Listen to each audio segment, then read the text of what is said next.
Bueno, muy buenas noches. Gracias por acompañarnos. Vamos a dar comienzo a nuestro webinar sobre situaciones especiales alrededor de la cadera.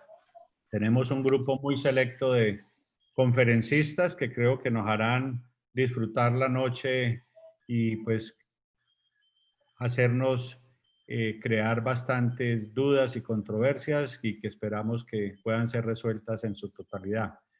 Nuestro moderador en la noche de hoy es el doctor Saúl Martínez, director del Departamento de Ortopedia de la Clínica Santa Clara de las ciudades de Bogotá. Y pues le dejo la palabra ahorita al doctor Martínez. Saúl, por favor, tome usted las riendas de este webinar. Muchas gracias, doctor Palacio. Muchas gracias por esta oportunidad académica muy útil para todos, para la comunidad ortopédica. Pero me quiero tomar un atrevimiento, doctor Palacio. Yo sé que estamos en un ámbito eminentemente académico, pero todos sabemos que hoy falleció el hijo de un colega conocido de todos, y quisiera simplemente pues que lo tengan en sus oraciones. em, y seguramente a Juan Manuel le gustaría también que siguiéramos con esto adelante. Entonces, de parte mía y creo que de parte de todos, un abrazo de mucha fortaleza para Juan, para Mónica, porque son más bien pocas las palabras que puede uno decir ante esta situación.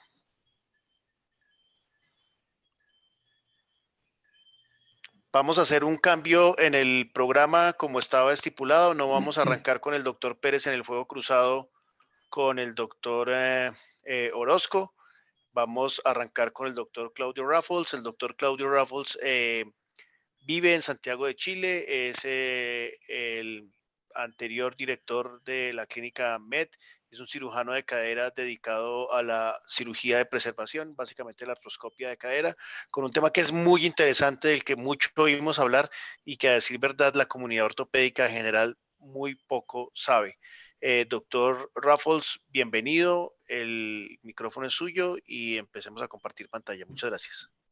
Bien, muchas gracias por la presentación. Vamos a iniciar la presentación. Bien, no sé si lo están viendo. Sí, señor, se ve perfecto. Perfecto. Bueno, pubalgias en el siglo XXI es un tema muy bonito, muy especial. Hoy día para esta presentación tengo el gran apoyo del doctor Gonzalo Serrano, que es un radiólogo nuestro, que es probablemente el que nos ha ayudado a comprender mejor estas patologías, y ya verán por qué. Bien. Tengo pegada la presentación. Listo. Gonzalo Serrano, muy bien. El síndrome de dolor inguinal es ampliamente reconocido, sabemos que hay un daño importante muchas veces, y tenemos que tener claro que para el deportista esto corresponde más o menos al 16% de pérdida del tiempo por año. Multiplicidad de diagnósticos, mal definidos, etiologías multifactoriales, etcétera, que conllevan muchas veces a los clubes deportivos perder grandes cantidades de dinero. La British Society, el consenso del 2012, ya nos pone en alerta al darle un énfasis relativamente especial al tubérculo púbico en relación al dolor de este. Me concentré en el consenso de Doha del 2015, donde el doctor Adam Wire, donde el doctor Filipón, Damien Griffin, varios otros colegas, hacen una organización de este tema de pubalgias, dolores inguinales en el deportista, que es complejo. Y hacen tres grupos. El dolor inguinal podrá ser articular, del que todos sabemos y conocemos, podrán ser otros, pero principalmente los principales grupos de patología son el aductor, psoas, la pared inguinal, el conducto inguinal y el pubis. Esto nos da cuatro grandes grupos importantes, que son los que vamos a ir viendo hoy día en esta presentación. La biomecánica es muy compleja en esta zona. Tenemos básicamente dos grandes movimientos que son excéntricos en relación al tubérculo del pubis, que son excéntricos en relación al conducto inguinal y a la zona en cuestión. El estudio de imágenes, todos sabemos que la eco y la radiografía sirven mucho, pero el gold estándar para hoy día es la resonancia nuclear magnética. Y es aquí donde el doctor Serrano Gonzalo, radiólogo, nos comienza a ayudar con la anatomía. Estas son diapositivas, por favor, de él, que me las ha facilitado. Muchas gracias. A nuestro querido pubis llega desde arriba los rectos anteriores del abdomen, con toda la fuerza que significa la musculatura abdominal, y desde abajo tenemos el grupo de los abductores, aductor longus, profundo, pectíneo, etc. Entre ambos se genera una placa fibroponeurótica que va relativamente unida a través del tubérculo aductor, el pubis, la sínfisis púbicas con sus diferentes ligamentos, y a este va a llegar el tema, nuestro ligamento crural con el conducto inguinal, que le va a poner más salsa y pimienta a esta patología. Las fuerzas son excéntricas al tubérculo y eso van a generar una serie de complicaciones en el origen de la enfermedad. Tenemos el pubis con sus inserciones, tenemos las placas fibróticas, los ligamentos, las inserciones musculares que se van a situar sobre el pubis, aductores recto anterior, el ligamento inguinal que va a estar en combinación con toda esta combinación de ligamentos, y vamos a obtener delante del pubis una verdadera estructura comunicada entre el aductor longus y los rectos del abdomen. En esta imagen, Benton nos muestra la importancia de la zona inguinal, del conducto inguinal, y las relaciones que tiene con el recto del abdomen, el aductor, y más tarde vamos a ver los dos piramidales. Vemos en una fotografía, en una imagen sagital, vemos el pubis, vemos la llegada de los grupos piramidales a la zona del pubis, la llegada del grupo recto anterior, la placa que nos va a formar y la zona de inserción. Y aquí entonces nacen dos conceptos que los radiólogos han llamado lesiones tipo cleft o hendiduras, y estas hendiduras podrán ser mixtas, pero vamos a hablar de una hendidura superior y una hendidura secundaria. Entonces, cuando la hendidura superior, lo que ocurre es la tracción importante de los rectos anteriores del abdomen van a generar una rotura más bien horizontal sobre el tubérculo aductor. El dolor principalmente va a estar originado en la zona del abdomen y el paciente va a tener problemas en los abdominales. Dolor referido a esa zona. Si lo vemos en el corte sagital y axial, vemos dónde se va a ir generando el daño, que va a ser fácilmente encontrable en estas mismas proyecciones en resonancia. Por lo tanto, primer concepto, la resonancia que debemos pedir es con protocolo de pubis, ya no esa vieja resonancia de pelvis general, es protocolo de pubis para que tenga estas imágenes específicas. Vemos más o menos cómo los radiólogos van a ir orientándose en estas imágenes. En cuanto a los dolores relacionados al aductor, todos sabemos que vamos a encontrar contracturas, debilidades, edema, porque son patologías que se generan en relación a desbalances musculares. Esto va a generar las clásicas imágenes de gran edema del pubis y con edema también, o desgarros de la musculatura aductora. Pero previo a los conceptos de Cleft, la verdad es que estas cosas se manejaban con mucha fisioterapia, inyecciones y finalmente tenotomía de aductores, que aún sigue siendo válida por lo demás. ¿Qué ocurre? Esta placa o esta lesión aponeurótica o cleft secundario en los aductores va a generar mucha debilidad en la patología, sobre todo del aductor longus, que nos va a llevar a estos fenómenos de debilidad y cronicidad en muchos de estos pacientes. Cuando estas lesiones se generan, es necesario tomar este tipo de resonancia para identificar la zona de lesión. Al identificar la zona de lesión, nosotros vamos a ser capaces, de alguna manera, de enfocar el tratamiento. Vemos aquí un cleft secundario, donde el aductor izquierdo tiene una zona de desinserción, y en la sagital se logra ver las imágenes en relación al daño, y en la zona de desinserción, en la sagital, en el pubis, se ve claramente.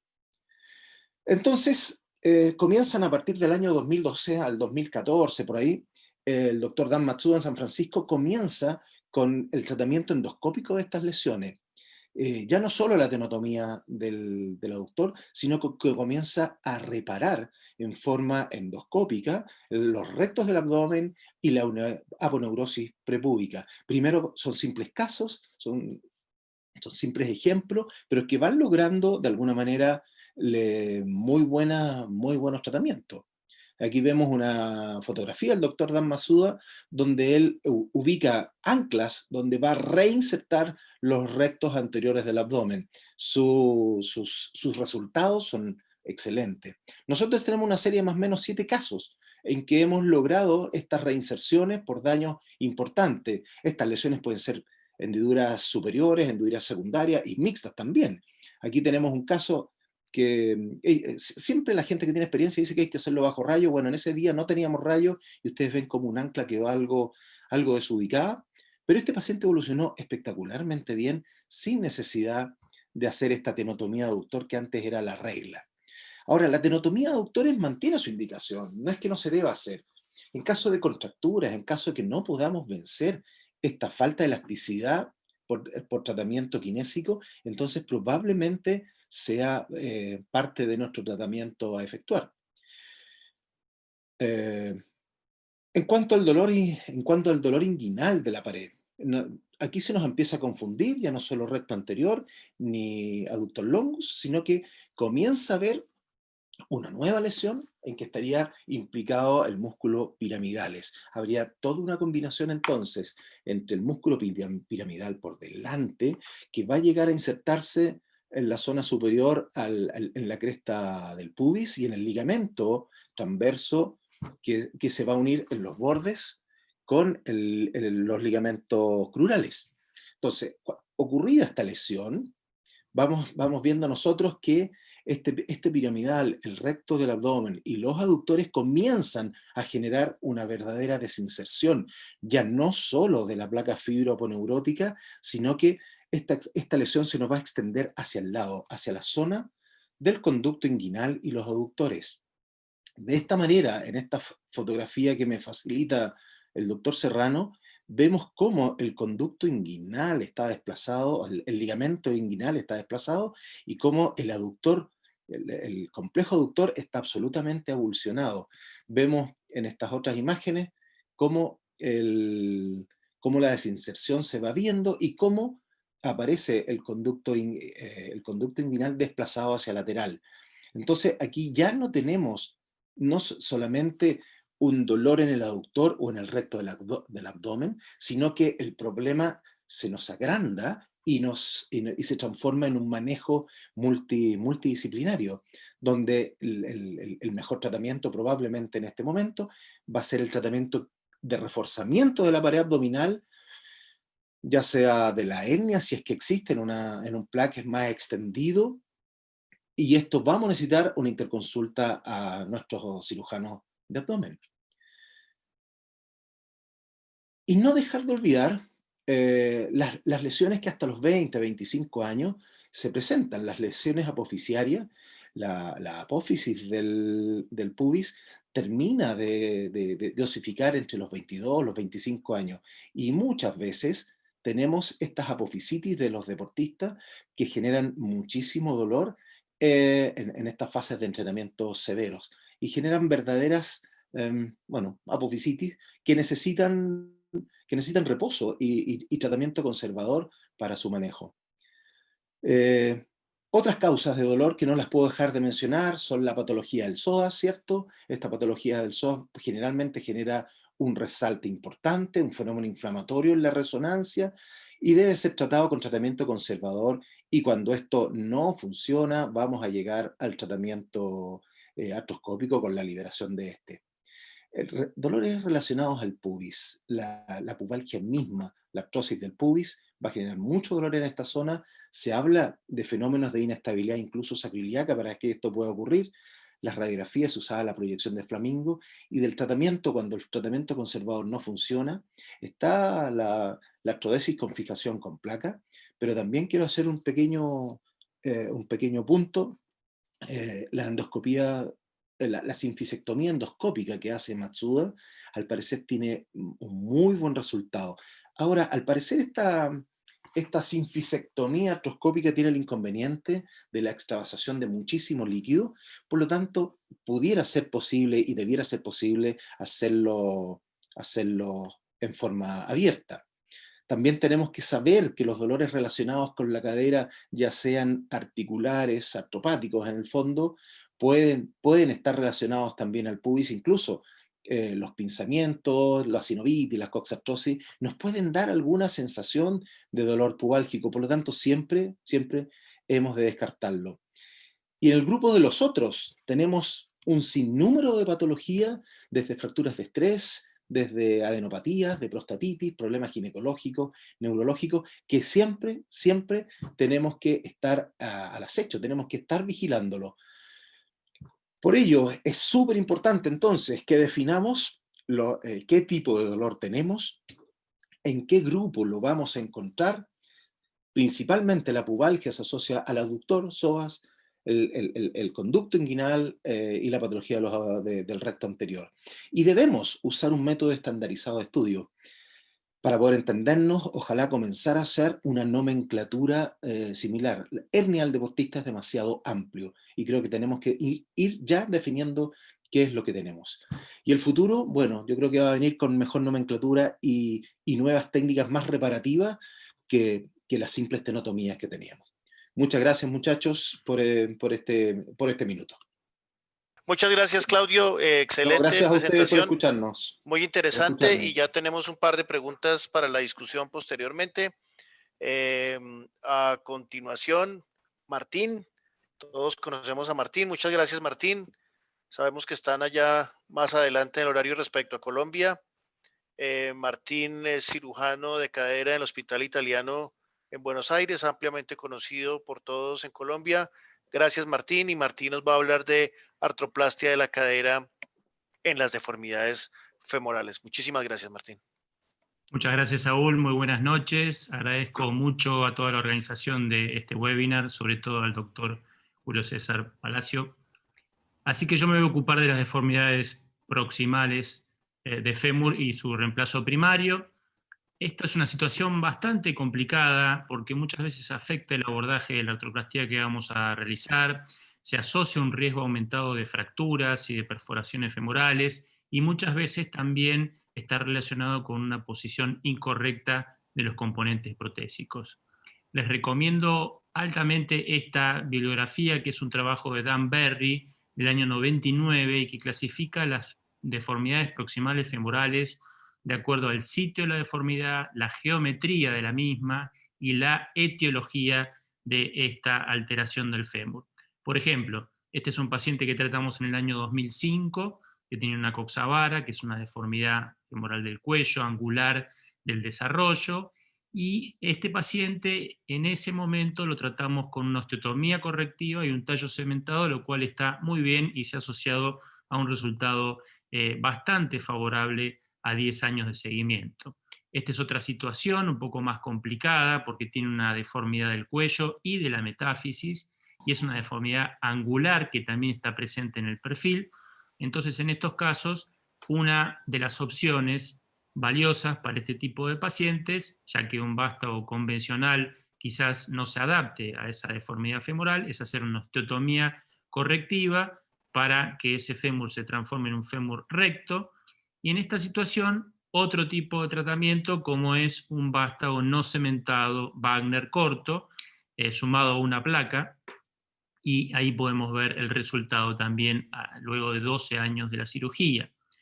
Esta deformidad, que está causada por un paciente que ha tenido una artritis séptica en la infancia, le hicieron una artrodesis y una osteotomía angular para que el paciente no tenga tanta discrepancia de miembros. En el año 2005 lo corregimos con un vástago modular, que son de bastante utilidad, en este caso un vástago más largo que sobrepasa esa osteotomía correctiva y que sirve también, como tiene ciertas estrías, este vástago permite hacer correcciones y que exista estabilidad rotacional también de la osteotomía correctiva. La polio también genera deformidades proximales. Este es un paciente que había tenido varias cirugías previas, y en este caso un vástago modular que tiene su principal fijación metafisaria y el resto en la diáfisis también es de gran utilidad, como podemos ver en este caso a los 13 años del seguimiento. Esta es una paciente con parálisis cerebral en la cual también, si bien en el plano anteroposterior no existe mucha deformidad, esta paciente tiene una retroversión femoral, una osteotomía fallida, parálisis cerebral y un canal muy angosto, sumado a todos estos obstáculos para realizar una osteotomía convencional. Así que un vástago modular también ayuda, porque uno puede colocar la fijación metafisaria en cualquiera de los 360 grados que tenga mejor calidad ósea, y después se ensambla por dentro la parte diafisaria, que es independiente de la parte metafisaria. Ahí podemos ver el resultado en esta chica a los 10 años de seguimiento. Una opción que no habría que descartar es el uso de una artroplastía de superficie. Si bien esto en los últimos años ha tenido cada vez menos prensa, quizás sea una situación en la cual uno, ante una deformidad femoral traslacional metafisaria, en la cual un vástago convencional no entraría y habría que hacer la extracción de estos tornillos, que son digamos, muy difíciles de sacar porque este está roto y tiene una muesca que generalmente se rompe o se falsea la cabeza del tornillo, más una placa que va por dentro del fémur y que al sacarla se puede dañar el mecanismo abductor. Tengan en cuenta que la artroplastía de superficie nos puede ayudar, y si uno hace muchos años que no hace una artroplastía de superficie, este método que les recomiendo puede ser de utilidad, que es la ubicación de una clavija guía con intensificador de imágenes en el frente y en el perfil, tratando de eludir ese elemento de osteosíntesis.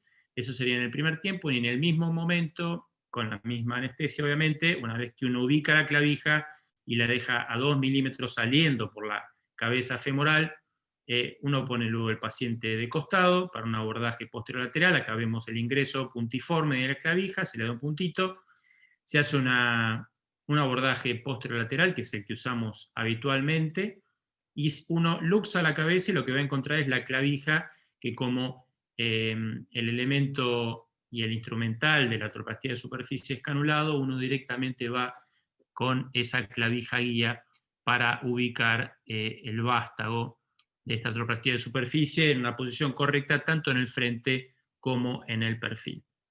Este es el seguimiento a 10 años, es un paciente que es bastante añoso hoy, se ha producido un poco de reabsorción del cuello femoral, pero el resultado ha sido favorable y se ha evitado una cirugía de gran envergadura. A veces uno no puede sacar el elemento de osteosíntesis, hay una deformidad que fue corregida con una osteotomía y uno lo saca en bloque. Entonces, en estos casos preferimos utilizar vástagos que tengan recubrimiento completo, por ejemplo con hidroxiapatita, porque el área de fijación va a ser mayor que si uno utiliza un recubrimiento nada más que metafisario, y muchas veces toda esta zona queda muy dañada, entonces tenemos el resto de la superficie de hidroxiapatita para que ese vástago tenga una fijación primaria adecuada. La pregunta que nos hicimos hace como unos 10 años es si existe algún lugar para la indicación de vástagos cortos cuando hay una deformidad proximal, y con el correr del tiempo, a medida que le fuimos tomando la mano a los casos más convencionales, nos fuimos animando a hacer este tipo de implantes en pacientes con estas condiciones. Cuando uno tenga que lidiar con una osteotomía varizante o valgizante, pero que en el plano de perfil sea normal, no habría problema, pero no estarían indicados en aquellos pacientes que tienen traslaciones metafisarias, porque obviamente cuando uno entre por el cuello va a salir seguramente por la cara lateral. Así que el vástago corto está contraindicado en la traslación metafisaria, que es una de las deformidades descritas por la clasificación de Berry. Tampoco uno pensaría en un vástago corto en un paciente que tenga una discrepancia muy grande entre el cuello y la metáfisis, porque esto tampoco sería una buena indicación. Pero cuando hay un varo bastante marcado por una osteotomía varizante previa, es una buena indicación. si bien esto no es una deformidad proximal, pero a veces da bastante dolor de cabeza, la clasificación de DOR en aquel tipo A, cuando uno usa un vástago convencional, muchas veces el vástago no avanza porque el canal distal es muy delgado, muy angosto, entonces al forzarlo se puede producir una fractura femoral intraoperatoria. Entonces, en estos casos también el vástago corto se fija antes de esa diáfisis semiocluida y uno básicamente se olvida de ese potencial problema intraoperatorio porque la fijación la traslada más hacia la zona del cuello y de la metáfisis. Y acá pueden ver en esta radiografía posoperatoria con el vástago colocado cómo este vástago convencional hubiese hecho prefit en la zona distal y hubiese quedado, como decimos nosotros, bailando en la zona metafisaria, que es donde tiene su principal fijación. Este es el control posoperatorio. También es muy útil en pacientes que, si bien no tienen una deformidad marcada, tienen un offset muy, muy aumentado, así que también como son vástagos curvos y que quedan como en varo, esto también corrige muy bien los pacientes que tienen mucho offset, como ese que vimos recién, como este que tiene casi 70 milímetros de offset, y un vástago con poca angulación restituye la biomecánica de manera adecuada. Por el contrario, cuando existe una deformidad para el otro lado, como una coxa valga, una coxa erecta, también estos vástagos cortos se pueden adaptar de la misma manera que cualquier vástago recto, como vimos al principio con la versión corta del tallo Wagner. Este era un paciente que lo habían operado muchas veces, una chica operada a los 2 años por una displasia del desarrollo. Ustedes tienen amplísima experiencia en esta patología. A los 10 años le hicieron una osteotomía, un descenso trocantérico. A los 12 años le hicieron otra osteotomía, esto ocluyó el canal femoral. Bueno, la chica decidió estudiar medicina, se recibió y tenía que empezar la residencia en pediatría y tenía muchísimo dolor con este canal que estaba completamente deformado, con un tornillo y una artrosis degenerativa en esa cadera a los 29 años, o sea, una displasia del desarrollo con un deseje que no podía ser corregido con un vástago convencional sin hacer una osteotomía correctiva. Entonces, lo que nosotros programamos fue el vástago más cortito de estos diseños, y por suerte se encajó antes de esa oclusión del canal. Ahí podemos ver el control al año. Ven que en el plano lateral, digamos, hubiese sido muy difícil colocar un vástago convencional, así que acá la podemos ver con su seguimiento a los 9 años después de la cirugía. Algunas otras secuelas de enfermedades de Perthes con osteotomías, también tratadas de la misma manera. Este paciente se operó hace 5 años, y acá en el año 2019 hicimos el último control, y podemos ver que tiene una marcha absolutamente normal en un paciente que antes tenía una gran discrepancia, dolor y deformidad del fémur proximal. Un caso un poquito más complejo, ya de más edad, en un paciente con un índice de masa corporal de 38, que había tenido una fractura de acetábulo y de fémur expuesta 44 años antes, que tuvo una infección, que fue tratado finalmente con 1 año y medio de yeso pelvipédico. En principio pensamos en hacer una osteotomía correctiva, el paciente se negó, había que usar un vástago de revisión y volver a luchar de nuevo con que esa osteotomía consolide, con un canal ocluido y una deformidad también en la radiografía de perfil. Así que se nos ocurrió eludir o evitar llegar a esa deformidad femoral, en que tenía una grave deformidad de todo el fémur, y le colocamos este vástago que termina antes de que comience ese deseje en el fémur. Al principio, bueno, estuvimos un poco con poca esperanza, pero esto fueron pasando los años, el paciente lo fuimos viendo. Acá vemos que a las 48 horas tuvo una rehabilitación muy parecida o igual a lo que sería a un paciente con una cirugía primaria, una cirugía rápida, con pocos días de internación. Ahí lo vemos en el control a los 30 días.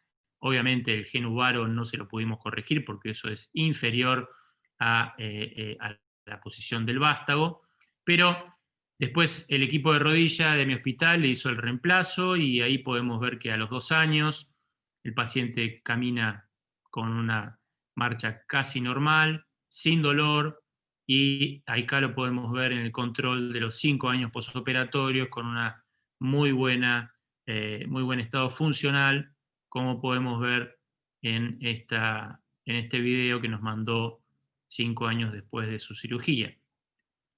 Este es un chico mucho más joven que tenía un problema también importante, con 5 centímetros de discrepancia, 3 cirugías previas, antecedentes de displasia, de artritis séptica. Así que le ofrecimos lo mismo, ahí pueden ver la discrepancia. Habría que haber hecho una osteotomía correctiva como de 30 grados, con un vástago de revisión para un chico que tenía menos de 30 años. Así que nos pareció que valía la pena arriesgarnos con un vástago corto, evitando esa zona de conflicto, y ahí lo podemos ver que a los 15 días ya tiene una marcha muy parecida a lo que es un reemplazo convencional. Hoy lleva 1 año de operado y vemos que a los 9 meses ya tiene una marcha completamente normal, como si nunca hubiese tenido nada en esa cadera. ¿Qué pasa si uno deja muy en varo estos fémures que están realmente muy deformados? No hay mucha evidencia, pero la poca evidencia que hay dice que no hay diferencias por lo menos a los 2 años de seguimiento. Yo los casos que les mostré, algunos tienen más de 5, pero bueno, quería mostrarles que hay poco escrito, pero bueno, confiamos en que esto pueda tener un resultado favorable. Como les mostré, vimos 6 opciones diferentes para tratar deformidades, creo que todas son adecuadas, que van desde la artropatía de superficie hasta vástagos de revisión.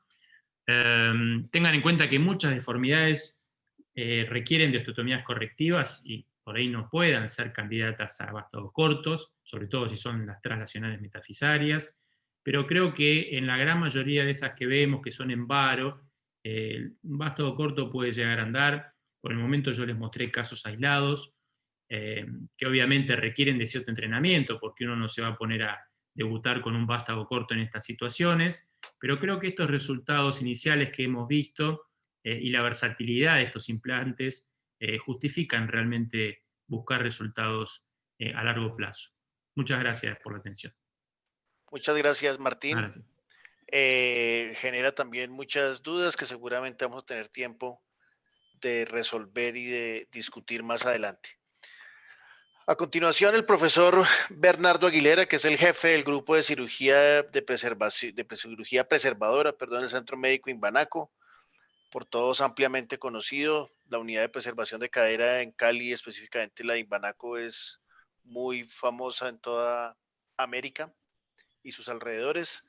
Entonces queremos oírlo hablar de este tema, que es un tema bien interesante y del que también la comunidad en general es muy poco lo que conoce. Adelante, profesor Aguilera.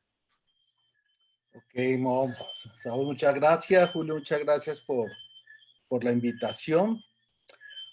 Quise hacer esta charla más que una charla del tema, más como una experiencia de lo que yo viví,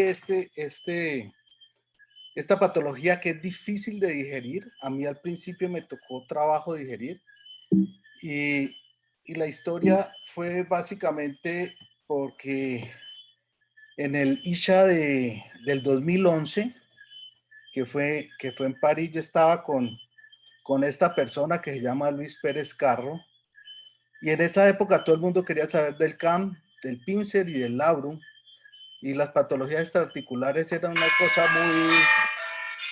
muy aislada. Y entramos a este salón que estaba más vacío que los otros, y nos encontramos a este personaje, al doctor Hal Martin, hablando de pues, la liberación del nervio ciático por dolor en la parte posterior de la cadera. Y en ese momento yo dije, sí se inventan muchas cosas para complicar lo que ya tenemos muy complicado. De todas maneras, lo oímos, una charla muy interesante, y en ese momento dijimos, no, uno tiene que como que, es muy difícil digerir eso. Luis dijo, no, yo sí quiero ir a verlo, y yo le dije, anda y me contás. Y nos pusimos a ver, y resulta que ese personaje había publicado este artículo a mediados del 2011, eso era en octubre del 2011, y era el único artículo que había de eso. Y efectivamente Luis fue allá y me contó, Bernardo, eso definitivamente es reproducible, definitivamente uno ve muy bien el cuento y el tipo tiene como muy claro lo que quiere, y en abril del 2012 allá le caí a este personaje que trabajaba en una clínica muy pequeña de 2 pisos con 3 quirófanos, pero que tenía un concepto de lo que era el dolor alrededor de la cadera muy diferente a lo que nosotros en ese momento estábamos digiriendo, ¿ya? Entonces yo fui a ver lo del nervio ciático, pero me encontré pues un tipo que estaba viendo el problema desde otra perspectiva, lo cual también aprendí, pero vi también lo del problema de lo que en ese momento se llamaba síndrome de piriforme y que lo comenzaron a denominar como síndrome de glúteo profundo, y definitivamente sí vi que era muy, muy reproducible, que el tipo tenía muy claro el cuento, y me devolví para Colombia con esos conceptos nuevos en ese momento. Como un paréntesis, en el ICHA del 2012 en Boston no se habló nada. En el ICHA del 2013 le dieron a las 6:30 de la mañana, que era en Múnich, y salía la luz salía a las 8 de la mañana.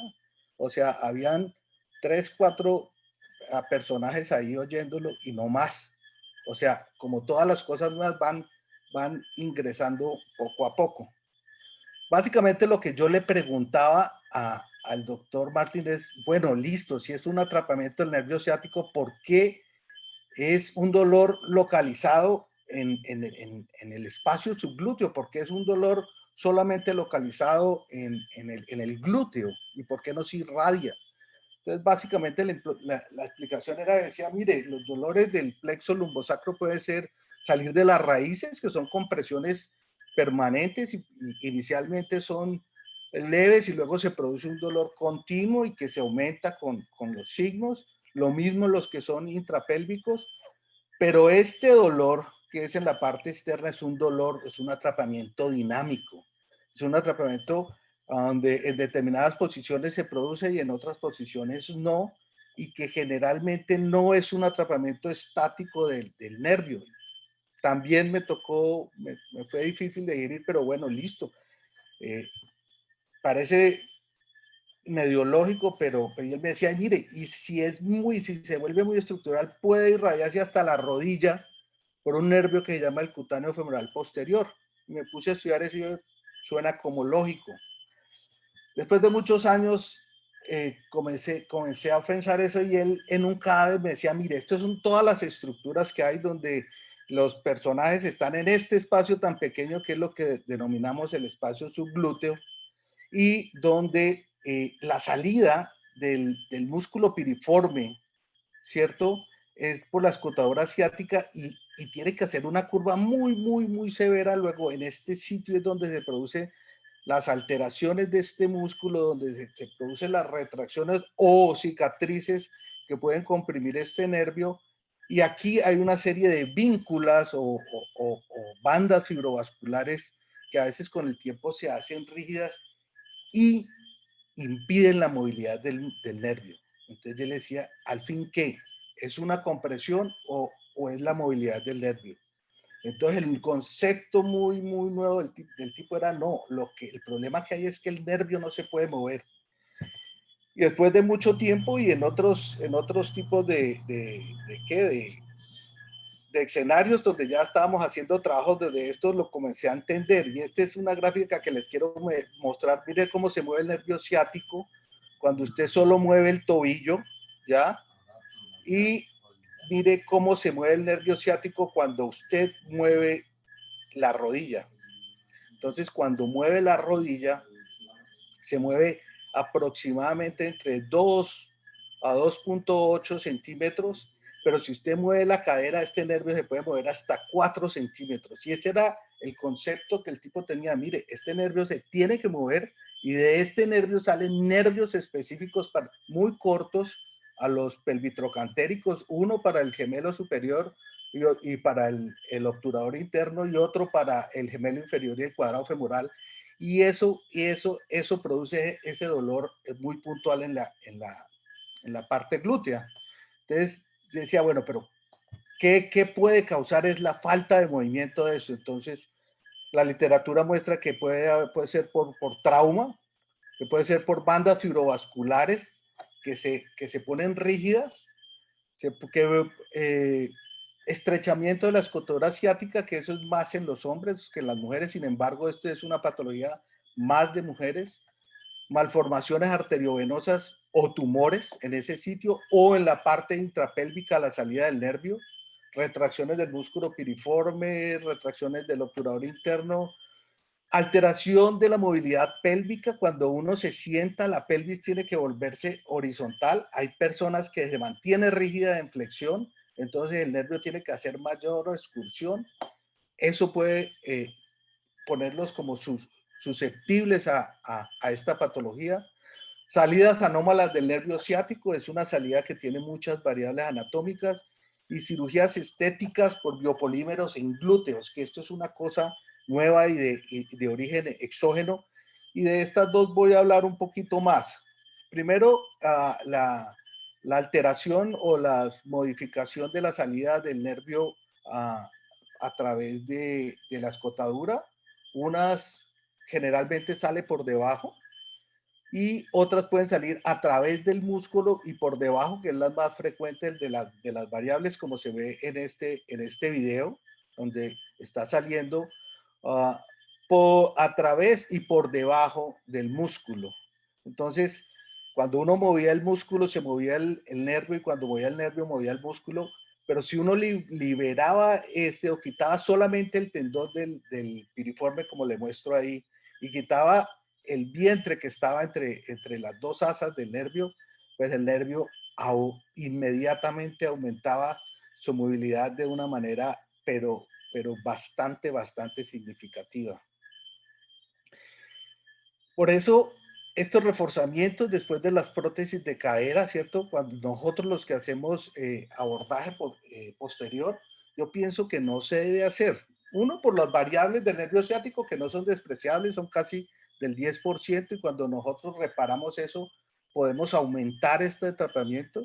Y dos, porque cuando lo reparamos, solamente con repararnos ya estamos tensionando más estos nervios, y si tiene una variable, pues lo aumenta, y si no lo tiene, pues va a comprimir un poco más el nervio. Y frecuentemente, si ustedes tratan de recordar, los pacientes se pueden quejar de eso.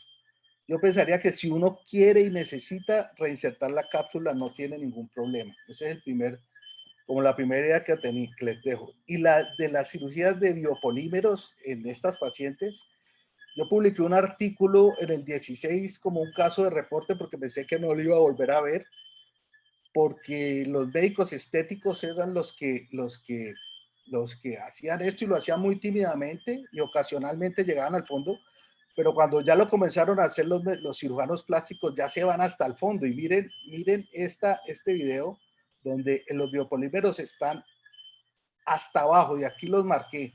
Estos son los dos nervios y están envueltos en biopolímero. Esta es una patología que es más compleja, porque esto puede alterar, ¿cierto?, la dinámica del nervio solo por el efecto de irritación que tiene esto, pero es para tenerlo en cuenta, porque esto es más frecuente de lo que uno piensa. ¿Y cómo podemos diagnosticar esto? Pues ahí se venía también la dificultad, porque pues si es una alteración del nervio, pues hacer una electromiografía o potenciales evocados, pero tiene que ser dinámicos.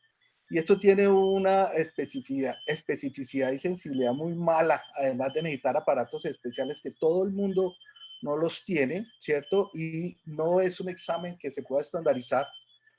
La resonancia magnética, que nos sirve para descartar que haya masas o malformaciones. Sin embargo, difícilmente podemos ver que en las instituciones hagan neurogramas con tanta especificidad. Es más que el equipo, es el software que utilizan. Sin embargo, se puede ver, pero no es el estándar. Y definitivamente lo que nos da los parámetros más claros es el examen físico. Y son básicamente estos tres datos. Uno, que le duela específicamente en la región glútea y que siente irradiación cercana máximo hasta la rodilla. Dos, que los test de piriforme activo y pasivo sean positivos. Y tres, imposibilidad de estar sentado. ¿Cuáles son los test de piriforme? El activo básicamente es acostar a un paciente en decúbito lateral con una flexión de la rodilla de 45 grados y de la cadera de 45 grados, indicarle al paciente que haga una rotación externa y contrarresistencia, y si se aumenta el dolor, pues se considera una prueba positiva. Y el test pasivo es con el paciente sentado con la cadera con la cadera en flexión de 80 a 90 grados, ¿cierto? Hacer aducción, rotación interna y mantenerse por un tiempo. Si el paciente le aumenta el dolor en el sitio donde inicialmente le examinamos y le palpamos, se considera una prueba positiva. Sin embargo, como todo eso, el examen físico lo que nos hace es tener una sospecha diagnóstica y nos hace voltear a pensar esto. Lo que nos define si realmente puede ser un atrapamiento en ese sitio es un bloqueo del músculo piriforme, o sea, ir a colocar anestesia en la salida del músculo piriforme sobre la escotadura ciática. Este es básicamente, yo lo hago personalmente porque quiero estar seguro de que mi prueba va a ser es real, porque sé que está ahí, porque llego hasta el músculo, lo pinto con un medio de contraste y pongo un volumen grande de anestesia que lo diluyo al medio para hacer también un efecto hidrostático como tal para el nervio. Y si se le quita el dolor, quiere decir que ahí está el problema. Si no se le quita el dolor, quiere decir que busque el problema por otro lado. Y el hecho de que me salga positivo la prueba, yo considero que es un atrapamiento en ese sitio. Y un punto que quiero recalcar es que los vasos que están ahí son bastante grandes, los podemos canalizar y no va a ser agradable inyectar anestésicos ahí porque pues la intoxicación de esto es grande. Hay que tener pues estos antídotos para esto, como el lipofundin, que básicamente atrapa las grasas porque los anestésicos locales son bastante lipofílicos. Después de que me salga una prueba positiva, el tratamiento conservador gold estándar es este. Básicamente estiramientos específicos de la parte posterior de la cadera, de los pelvitrocantéricos, y poderlos ayudar con esta prueba terapéutica que no es como parte de curación, pero nos puede ayudar. La mejoría es casi el 90% y casi un 20% necesita una segunda infiltración porque recurre el dolor y uno le da esta segunda infiltración y comienza a trabajar. Nosotros hemos diseñado este flujograma como tal propio para que se modifique un poco de lo que sale en la literatura, donde básicamente es lo que les acabo de contar. Si dos de estos tres signos son positivos, pensamos en esto, hacemos todo el estudio radiológico y hacemos el bloqueo. Si el bloqueo es positivo, lo mandamos a terapia. Si es negativo, hacemos la resonancia en ese momento, no antes. Si el bloqueo es positivo, vamos a fisioterapia. Si la fisioterapia, después de fisioterapia no tiene dolor, seguimos con una segunda fase de fisioterapia de otras 20 sesiones. Y si a la tercer control sigue sin dolor, lo damos de alta. Si en alguno de estos puntos él vuelve con dolor, damos una segunda infiltración. Y si no, después de una segunda infiltración no tenemos éxito, consideramos el manejo quirúrgico. Pero ¿por qué no se mejoraban unos y otros? Y eso es lo que estamos tratando de averiguar.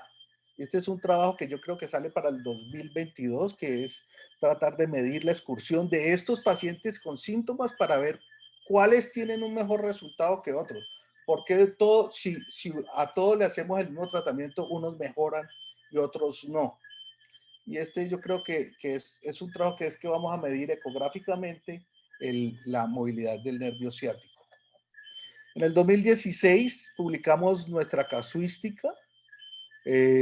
teníamos algo más de 80 casos en ese momento, pero solo con un seguimiento adecuado, con 44 casos, y lo que encontramos fue dos cosas interesantes. Uno, que la causa principal no es para nosotros no fue atrapamiento por el músculo piramidal, porque consideramos atrapamiento, casos como este que están viendo en el video, que el tendón en el vientre muscular estuviera en contacto con el nervio. Dos, que lo más frecuente eran las bandas fibrovasculares, que no permitían el movimiento del nervio. Y tres, de que, pues que existían esas variables anatómicas y que estas variables anatómicas producían muchísimos síntomas y que eran básicamente estos dos casos que mostramos como otros. Teníamos fallas, sí, tuvimos fallas. Tuvimos fallas porque tuvimos que revisar a algunos pacientes que generalmente se tuvieron que revisar. En este caso fueron 4 pacientes después de 6 meses porque o no hicieron la terapia adecuadamente o hicieron una cicatrización nuevamente alrededor del nervio. Le lo atribuimos a la falta de movimiento temprano y básicamente esto fue lo que encontramos en nuestro trabajo. Las adherencias fueron la causa más frecuente dentro de las revisiones y esto era lo que le quería mostrar.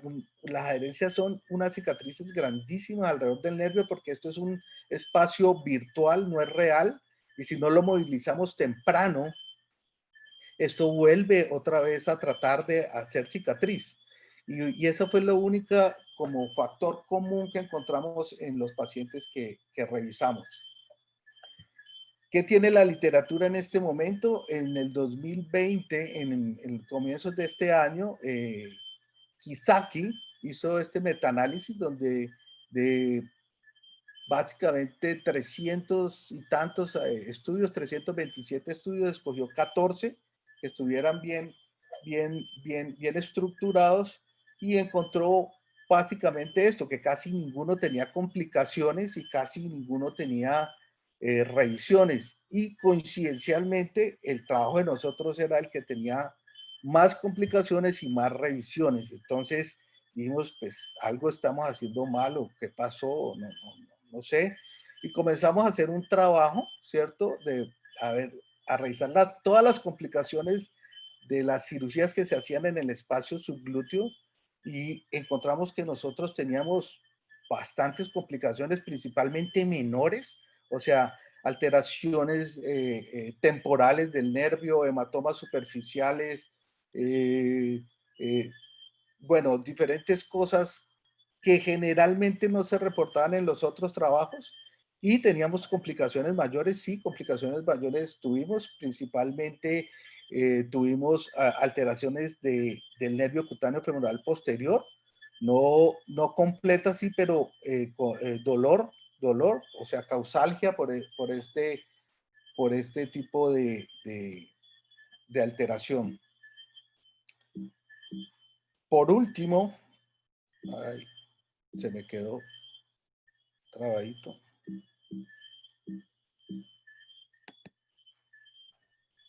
Con la flecha, a ver. No, que me bloqueó, no sé. ¿Qué pasó? Ya. Ahí está. Por último, le quiero decir, es una cosa importante cuando se hacen cirugías en el espacio subglúteo. Este es un trabajo que nosotros hicimos tratando de ver qué tanto líquido se extravasaba al abdomen en cualquier tipo de cirugía endoscópica de la cadera o artroscópica de la cadera. Y lo que encontramos grande era que las cirugías que se hacían en el espacio subglúteo, los pacientes que tenían extravasación de líquido intraabdominal, casi el 70%, eran pacientes que se realizaban cirugías en el espacio subglúteo. Luego es una cosa para tener en cuenta cuando ustedes van a hacer, los que hagan artroscopia, una cirugía en este espacio. Es claro que ahí puede haber algún problema y estar muy pendiente, más que si usted hace una cirugía en el compartimento anterior. Durante todos estos años, toda esta producción literaria la he hecho compartiendo con este personaje, que es un personaje de verdad súper interesante, el cual me ha ayudado muchísimo, sus trabajos me los muestra, yo le muestro mis trabajos. Obviamente yo no le puedo comentar tanto como él le comenta los míos, pero es una persona que de verdad yo le agradezco el haberme involucrado en esta área. En resumen, mire, este es un problema que más de compresión es de movilidad del nervio ciático en el espacio denominado subglúteo. Es una causa, la causa más común no es el piriforme, la causa más común es que el nervio no se mueve, ya sea porque hay bandas fibrovasculares o porque las estructuras se vuelven rígidas. Es más frecuente en las mujeres, el 90% y generalmente por encima de 50 años. El 90% de los pacientes responden al manejo conservador. Solo el 10% requieren liberación mecánica. La liberación endoscópica es actualmente el gold estándar. Es un 85% buenos resultados, que para que es un procedimiento de salvamento, porque antes estos pacientes pues no se les ofrecía más sino una infiltración y terapia. Es un resultado, pienso yo, bueno, y que sí, tenemos complicaciones, sí, el 6% que sigue siendo alta, sí, de complicaciones mayores, y el 9% de revisiones. Sin embargo, es una opción a considerar, dado que estos pacientes generalmente son pacientes que tienen mucho tiempo con dolor, años con dolor, y que generalmente los mantienen con neuromoduladores, con terapia, y básicamente con el consejo de que usted tiene que adaptarse a su dolor. Muchísimas gracias. Muchas gracias, doctor Aguilera. A continuación, el doctor Sardi, con una situación que probablemente sea aún más infrecuente que la del síndrome glúteo profundo, que es la conversión de las artrodesis en reemplazo. Adelante, doctor Aguilera. Le recuerdo, por favor, seguirse al tiempo porque estamos acosados por él.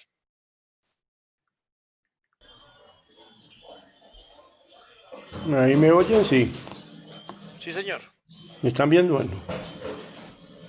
Bueno, hoy muchas gracias pues a Julio y a todo el grupo Inbanaco por esta invitación, y para mí también es un placer ver a nuestros colegas de Chile, de Colombia y de Argentina compartir en esta charla.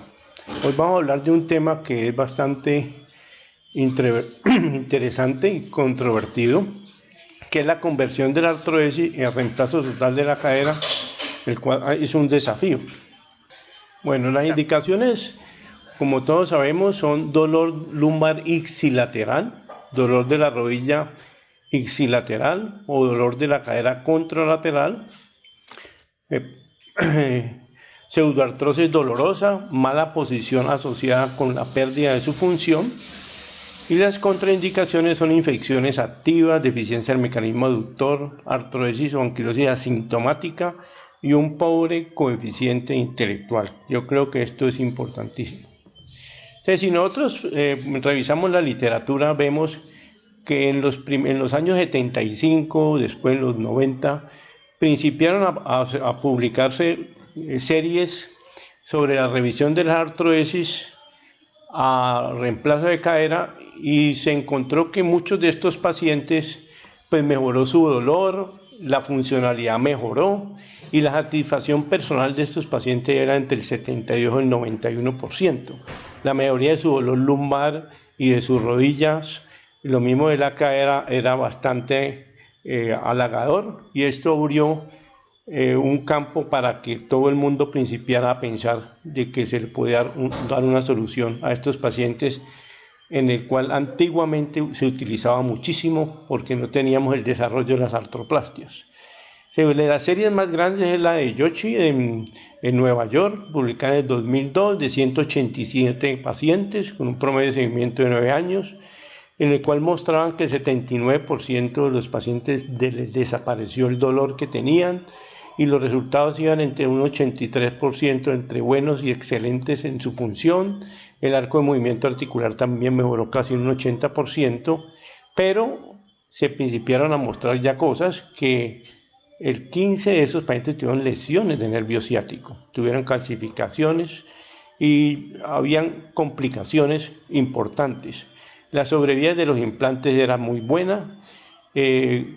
tuvieron implantes que sobrevivían hasta 26 años en un 76%.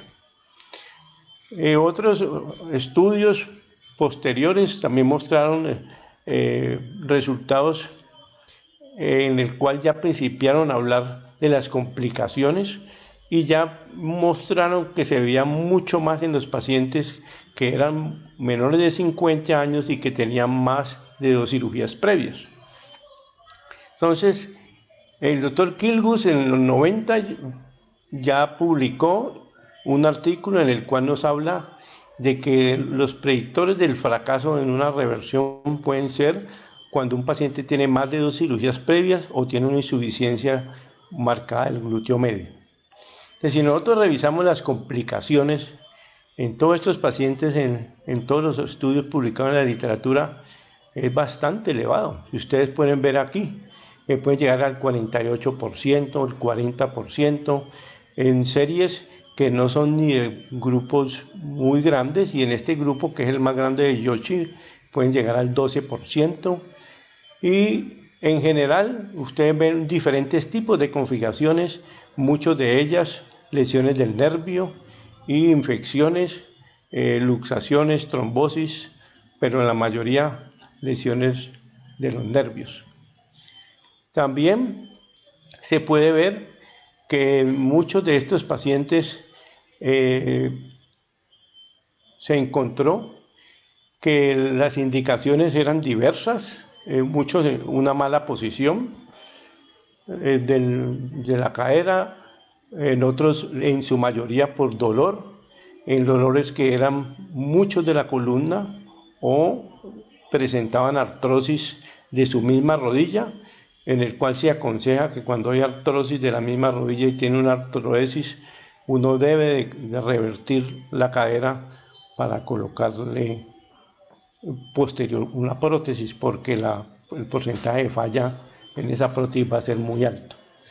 Entonces, cuando nosotros evaluamos estos pacientes preoperatorios, un importante punto es conocer la causa de la artrodesis o la anquilosis de estos pacientes, y si han tenido una anquilosis, si han tenido infección o no han tenido infección, qué número de cirugías previas que han tenido, si hay una discrepancia, tenemos que evaluar el glúteo medio, mirar con una electromiografía cómo está, y es importante hablar con el paciente qué expectativas él tiene, qué quiere él de esta cirugía, y que las cirugías no le van a tratar un problema de dolor, pero no le van a solucionar el problema de su cojera, porque muchos pacientes creen que uno los opera y al otro día van a tener una funcionalidad excelente de su cadera. Entonces, los antecedentes de infecciones previas, es importante tomar proteína C reactiva, eritrosedimentación, gammagrafía, y advertirle al paciente que el paciente puede volver a presentar una infección a pesar de que hace muchos años la tuvo. Entonces, el estudio radiológico, una radiografía de pelvis, AP, lateral de su cadera, una panorámica es clave, y una tomografía tridimensional para evaluar bien esa cadera que vamos a revertir. Entonces, ustedes pueden ver en estas escanografías, se puede evaluar perfectamente, y posteriormente con la cadera contralateral podemos también darnos más o menos cuenta el tamaño posible de la prótesis que vamos a obtener. Esto es diferente cuando uno tiene una artrodesis a cuando tiene una anquilosis, como en este caso, un paciente con una espondilitis anquilosante, que cuando uno llega a cirugía, pues es muy fácil, como pueden ver aquí, encuentra todas las estructuras y puede haber un corte in situ con más facilidad y hacer, pero esto no es lo normal que uno pueda encontrar. De nuestra experiencia, 22 pacientes con artrodesis y anquilosis de cadera, con un seguimiento entre 2 y 15 años, un promedio de 7 años, una edad promedio de 42 años. Los criterios de inclusión fueron persistencia de dolor lumbar, un dolor de rodilla ipsilateral incapacitante, pseudoartrosis dolorosas, fusión en mala posición. De anquilosis tuvimos 3 pacientes con 4 caderas, un paciente que tenía una anquilosis bilateral, una espondilitis anquilosante, con una edad mediana de 45 años, el tiempo de anquilosis una mediana de 3-5 años, y las causas pues principalmente fue la espondilitis anquilosante y tuberculosis. La artrodesis, 17 pacientes, 17 caderas, una mediana de 48 años, un tiempo de artrodesis con una mediana de 20 años, ¿sí? Y las principales causas fueron artritis séptica, espondilitis anquilosante, artritis reumatoidea y secuelas de luxaciones congénitas de cadera. Los abordajes que utilizamos, utilizamos en todo un abordaje posterolateral y en 2 con osteotomía de trocánter. Los que tenían placa cobra ya tenían osteotomía del trocánter, o sea que cuando hacíamos la técnica, hace muchos años que se utilizaba la placa cobra, se le hacía la osteotomía del trocánter y el trocánter se ponía a un lado de la placa. Entonces, si uno tiene esa seguridad, pues el paciente se puede reinsertar. Los tipos de implantes utilizamos en todos prótesis no cementadas. Las cabezas eran de entre 26 y 28 milímetros, fueron las que utilizamos en ese momento, y hubo 2 copas no cementadas constreñidas, que hubo necesidad porque no teníamos una tranquilidad en dejar a los pacientes en una copa normal. Entonces, todos los pacientes afirmaron mejoría en su calidad de vida: desplazamiento individual, poder sentarse, subir la escalera, utilización del transporte, mejoramiento en su vida sexual, mejoría en su rango de movimiento de su cadera y desaparición de su dolor. El HIF score, la puntuación fue en un rango entre 70 y 95, con una mediana de 87. Y las complicaciones que tuvimos: un paciente presentó una distrofia simpática, 2 pacientes un corte del cuello femoral muy bajo. Cuando tú haces la osteotomía para revertirla, a veces se le va la mano a uno y el corte lo hace muy inferior. Un paciente con una luxación, no lesiones neurovasculares afortunadamente no tuvimos o hemos tenido. Un paciente con una calcificación heterotópica, que es común, reportado en la literatura, y un paciente con una no unión del trocánter. Este es uno de los pacientes que tuvo una primera placa cobra. Este paciente ya lleva más de 20 años. Ustedes ven aquí se le pudo reinsertar el trocánter sin ninguna dificultad. Este es el paciente, que pueden ver que a pesar de los tantos años se alcanzó a recuperar un poquito el glúteo medio, y ustedes ven la contractura del paciente de lado. Otro paciente que se le hicieron una artrodesis, se revertió.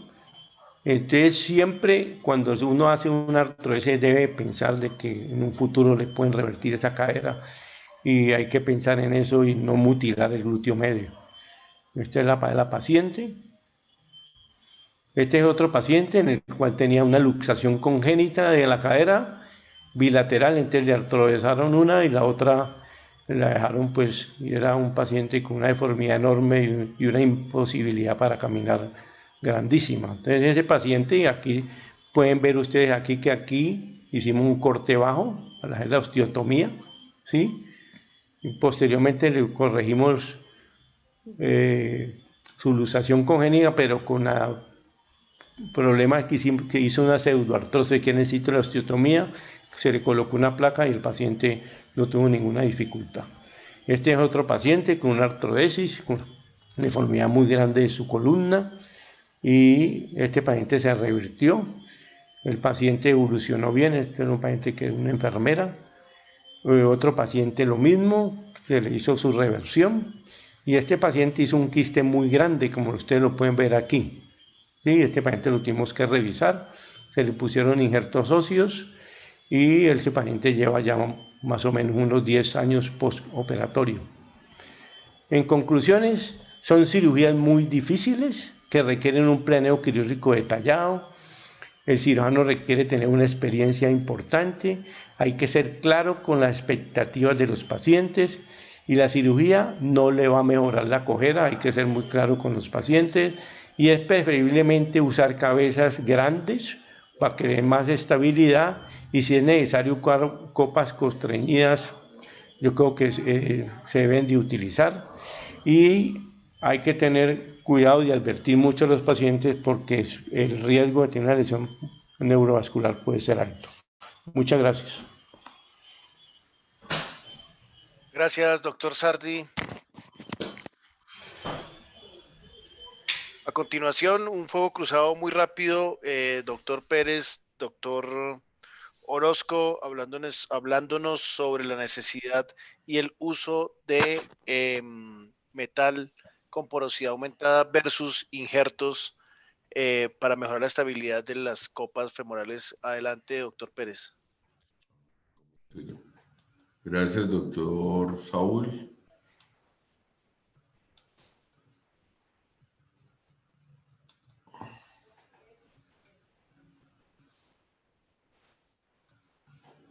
Buenas noches. Ha sido un día de pesar, como ya lo mencionaba Saúl, por este insuceso ocurrió en el día de hoy con el hijo del doctor Noza. Entonces, pasen su tumba para ese niño. Vamos a hablar, pensé que iba a hablar primero el doctor Orozco, pero entremos en el tema y digamos que la supervivencia de la copa en la cadera displástica depende fundamentalmente de la estabilidad que tenga esa copa. Y esa copa va intrínseco, esa estabilidad, a la cobertura acetabular. El doctor Fares Haddad mencionaba desde hace ya mucho tiempo, más de 20 años, cómo demostraba que con un 50% de cobertura tiene una pérdida de las copas de más del 60%. Y él mencionaba también que el mejor predictor era el grado de luxación previa, pero esto va en concordancia con el tipo de cobertura que pueda tener esa copa. Lo que sí es muy claro y es fundamental entender en la cadera displástica es la importancia del stock óseo anterior y posterior, es decir, de las dos columnas, que son en últimas las que van a dar una gran fortaleza a esa estabilidad a esa copa. Eso es importante porque hay una gran hipertrofia siempre en las caderas displásticas de la columna posterior y muchas veces no se hace un centramiento adecuado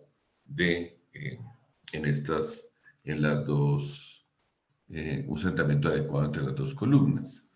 ¿Cuándo se presentan fundamentalmente estas condiciones inadecuadas? La mayoría de las veces en este tipo de presentación, en el CROBE 3 y en el CROBE 4, e igualmente en las secuelas de cirugías previas, principalmente en las secuelas de la osteotomía de Chiari. Todas estas circunstancias requieren técnicas adicionales para la estabilidad de la copa. ¿Y cuáles son estas técnicas? Se hablaba de la cotiloplastia o profundización, que tal vez es la más utilizada. La aumentación con cemento, que se utilizaba en los inicios principalmente en la técnica con las prótesis de Charlie. El uso posterior de los anillos de injertos, y este es un ejemplo de un trabajo presentado hace 27 años con el doctor Jaime Quintero en la revista El Scott, que era utilizando anillos de Miller con este tipo de prótesis CDH. La aumentación con injertos, ya sea autólogos o en algunos casos aloinjertos, que va a ser el tema que va a tratar el doctor Orozco, y lo que vamos a hablar nosotros, que es la aumentación con metal, ya sea en tántalo o con los sistemas de porosidad aumentada. Con la cotiloplastia, mencionar que son útiles principalmente en el CROBE 1, CROBE 2. Este fue un trabajo que presentamos y publicamos en la Revista Colombiana de Ortopedia hace unos 15 años y es útil en este tipo de situaciones, pero en defectos severos esto debe ser complementado.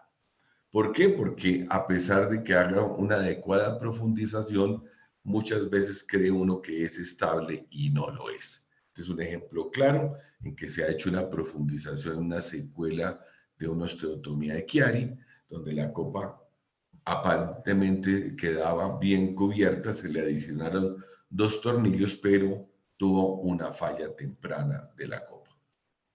¿Cuáles son los problemas que tenemos cuando hay aumentación con autoinjerto de la cabeza femoral?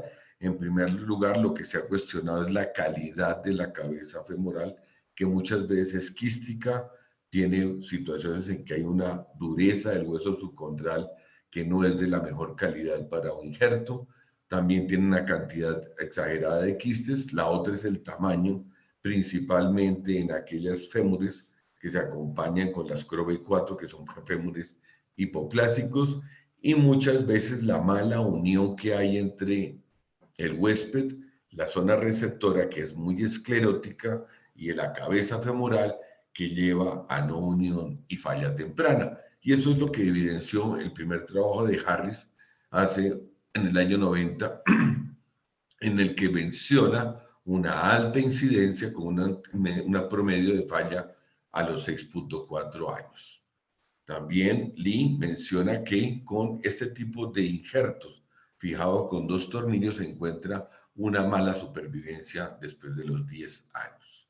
Y esto es lo que normalmente vemos, un autoinjerto colocado en el año 95 de un paciente mío, la falla del autoinjerto unos años después, la colocación de un aloinjerto estructural, la falla del mismo y acabamos en la finalmente. Se considera que estos aloinjertos en general estructurales fallan en aproximadamente en un 70% entre 6 y los 10 años.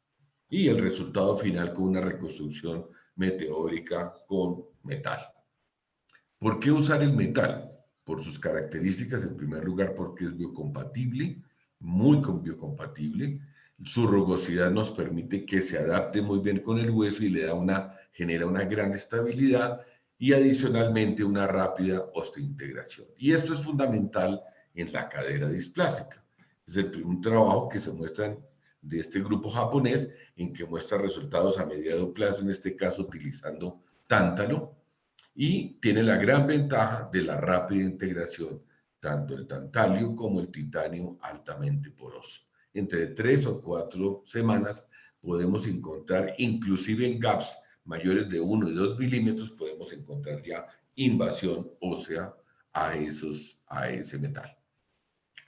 Entonces, ¿qué encontramos? Este trabajo de Camilo Restrepo del Instituto Rothman en grupo y que muestra muy buenos resultados a corto plazo utilizando este tipo de titanio poroso en caderas displásicas.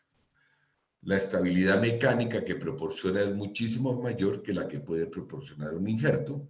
Inclusive nos damos el gusto de utilizarlo hasta con copas que no tengan fijación con tornillos adicionales, como en el caso de las copas de doble movilidad, porque nos da una gran estabilidad y nos da una gran seguridad. La técnica quirúrgica en general, una paciente del sexo femenino con un CRO-B2 un poco alto, casi 3 por la altura, sería un artofilaquidis tipo mediano, y que tienen, ustedes observan una gran quiste. Esto es un injerto de muy mala calidad, entonces decidimos hacer una técnica de aumento. Con esta técnica quirúrgica, el fresado, la cotiloplastía, colocamos la copa de prueba y sobre eso hacemos una preparación del lecho que va a recibir el aumentador. Colocamos el aumentador, fíjense que aquí estoy sosteniéndolo solamente con el tornillo que va pasando, pero ya de por sí es muy estable. Ponemos los 2 tornillos acabando de hacer la fijación. Da una muy buena presa y posteriormente colocando el cemento para hacer el interfaz con el aumentador y evitar cualquier tipo de corrosión entre los 2 metales. Con este resultado de ese paciente. Cuando hay sospecha de inestabilidad, intraoperatoriamente en este caso, desafortunadamente la cabeza la instrumentadora la había dejado contaminar, e intraoperatoriamente encontramos que esa copa, que era una copa doble movilidad, era inestable, y tener siempre un aumentador a la mano es una gran bendición. En este momento estamos haciendo un estudio prospectivo en CRO-B4, donde es la mayor experiencia que tenemos por el tipo de acetábulos, utilizando aumentadores solamente con cemento o con interfaz de hueso cortical en el medio. Este es el típico ejemplo del CRO-B4, un paleocotilo que encontramos una gran hipertrofia de la columna posterior con muy pequeña acetábulo, un acetábulo de 38 milímetros aproximadamente, el paleocotilo, y donde colocamos una copa de tamaño 40 con un aumentador, generando una excelente estabilidad del sistema. En este caso, un déficit de columna posterior donde utilizamos una columna de metal trabecular. En este caso observe que no había prácticamente nada de pared y se hace una reconstrucción acetabular con una columna, con una copa de doble movilidad y este sistema de placa cable. El aumentador en mi práctica clínica es de uso rutinario en este momento, inclusive en defectos primarios severos, como ustedes pueden ver, no es el caso de una displásica, pero es un severísimo defecto acetabular en una cadera primaria, donde a pesar de todos los injertos requirió el uso de aumentadores en el trasfondo para darle mayor soporte, y observe que con una copa 60 y este tipo de aumentador se pudo suplir ese defecto. En el momento estamos trabajando en estos tipos de sistema modular, que es la reconstrucción acetabular modular, como se mostró la semana antepasada en Medellín, que es un sistema que permite una reconstrucción por partes modular con uniones entre los diferentes segmentos que se están realizando, como pueden ver ustedes en este diseño. Este es un efecto primario severo en una paciente de 82 años con osteoporosis severa. Al parecer tuvo una displasia, una necrosis, la familia, pero dice que desde muy joven ella tenía este defecto y se le realizó este tipo de reconstrucción que permite una estabilidad primaria muy buena y una magnífica estabilidad a largo plazo. En resumen, el injerto autólogo es una solución, pues, lógicamente mucho más económica, pero múltiples variables influyen en el resultado final de la estabilidad de la copa, y esos resultados lo que han mostrado que son aceptables a largo plazo, pero no tan buenos como se esperaba. El aumentador metálico tiene la ventaja que tiene una disponibilidad en la sala de cirugía, es mucho más versátil y en este momento los resultados a mediano plazo son satisfactorios. Muchas gracias. Muchas gracias, doctor Pérez. Y cerramos con el doctor Orozco. Néstor, buenas noches. El doctor Orozco desarrolla su práctica quirúrgica en la ciudad de Manizales, en el eje cafetero. Bienvenido, Néstor, y por favor, dele duro al doctor Pérez. Buenas noches.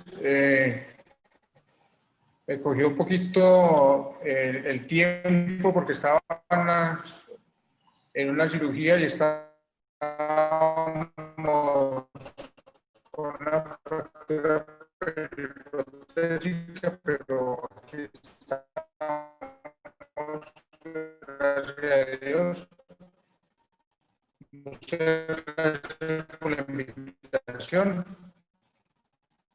Es muy difícil. Néstor, Néstor, por favor, póngala en presentación. Lo que yo quiero hacer precisión en esta revisión es que la luxación congénita de la cadera y la displasia tiene un manejo que puede ser en principio para el CLOVE.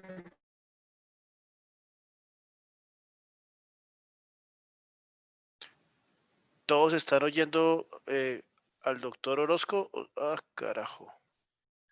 No, se está oyendo muy mal, ¿verdad? Mal, se oye entrecortado. Sí. Esperemos a ver si Néstor se vuelve a conectar. Y mientras tanto, mientras Néstor se vuelve a conectar y mejoramos ese problema técnico, yo tengo una pregunta para Claudio. Claudio está todavía por acá, sí.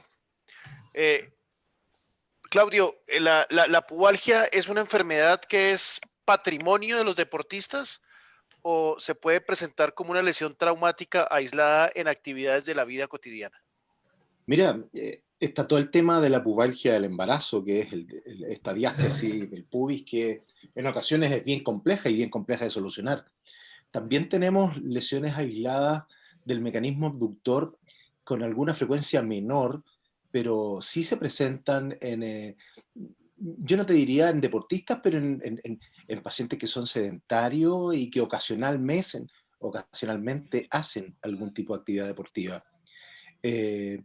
Pero casi por definición la pubalgia se genera por un por un estrés, por un sobreentrenamiento, por un sobreuso.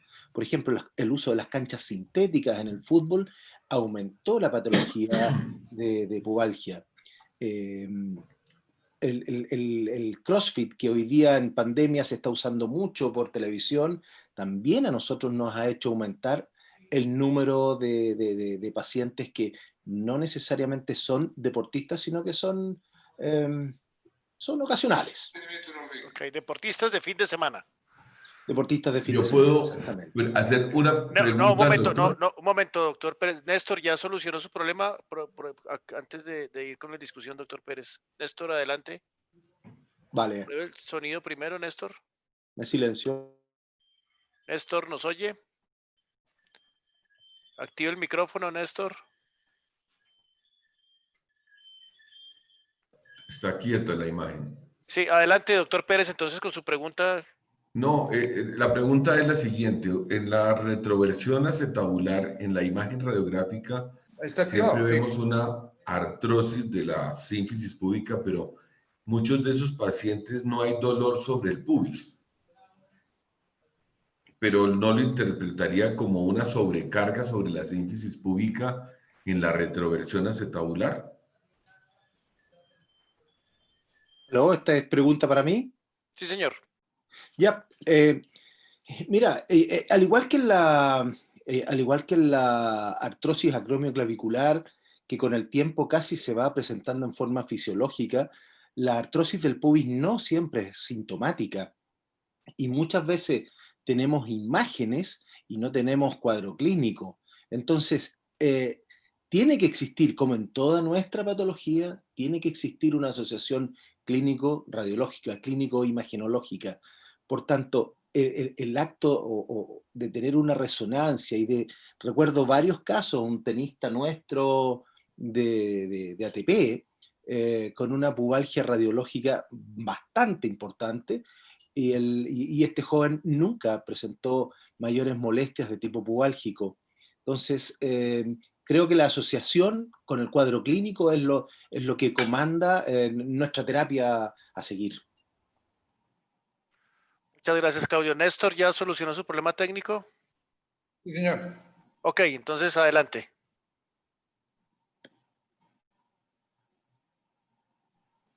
Comparta pantalla y hágale. Ahí está, ahí estoy Ahí estamos ¿sí? compartiendo, sí, señor. Bueno, listo. Adelante. Entonces, la utilidad de utilizar el autoinjerto es básicamente la orientación de la copa. Poner la copa en el sitio adecuado, pues tiene ventajas biomecánicas, y hay otras opciones como las copas pequeñas, las acetobuloplastias o lo que se utilizaba antes con las copas cementadas. Hoy se prefieren copas no cementadas con el autoinjerto y no depende la estabilidad de la copa, no puede depender la estabilidad de la copa del injerto. La copa debe quedar bien orientada. Esta es estas eran las copas inicialmente que se hacían con cemento y con el injerto con los tornillos con un índice de falla pues alto.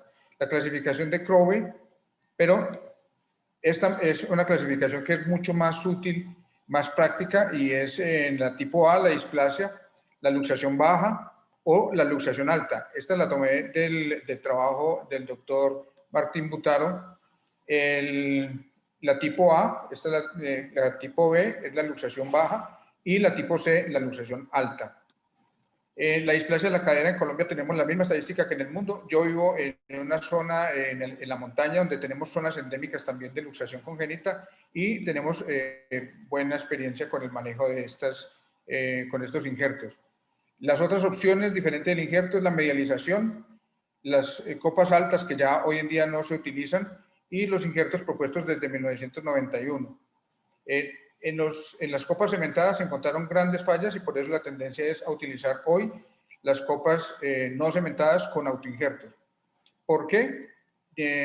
Los injertos facilitan una revisión. Hay que recordar que estos pacientes son pacientes jóvenes y uno quiere tener un buen capital óseo para una revisión futura. La sobrevida de los injertos acetabulares en este estudio de los japoneses hablaba de 96 a 91% a 15 años de revisión.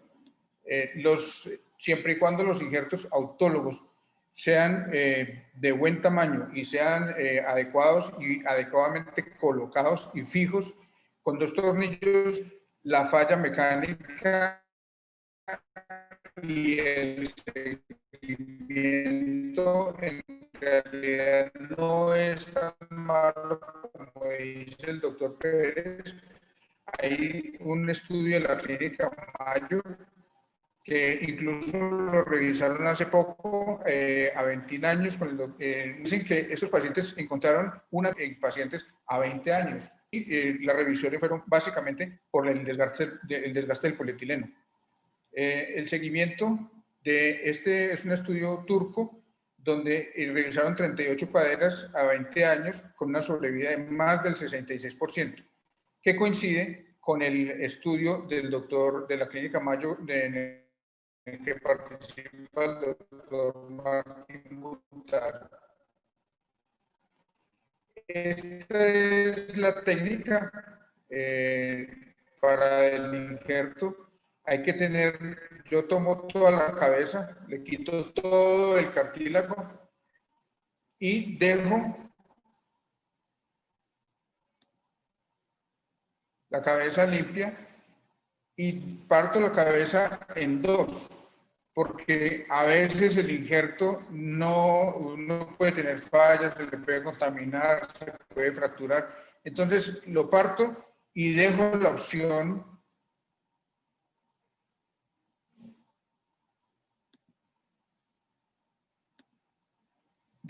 de tener 2 troncos o dos troncos buenos de injerto para poderlos adaptar. Preparo el lecho, también preparo el borde displásico y coloco el injerto y lo termino de rimar. La técnica de rimar al revés creo que no es necesaria. Con un rimado suave me da mejor forma Siempre utilizo intensificador de imágenes y hoy en día utilizo tornillos canulados de 4.5 porque me da más facilidad de sostener el injerto mientras coloco los tornillos, dejando el tornillo con buena compresión. Ya no utilizo arandelas porque me parece que cuando uno rima el injerto puede chocar la arandela con el metal. Entonces trato de colocar el tornillo y introducir bien el tornillo en el injerto, que quede casi que perdido. Ese es un posoperatorio inmediato. Esta es una paciente con una displasia bilateral. No es una... los tornillos hay que colocarlos siempre hacia la parte superior, posterior, hacia la articulación sacroilíaca en el eje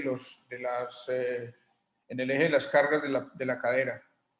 También en luxación congénita alta, con injertos, cada vez los tornillos, prefiero hoy colocar tornillos de 4.5, ya no coloco tornillos tan delgados, porque se pueden doblar, como en este caso, se pueden fracturar.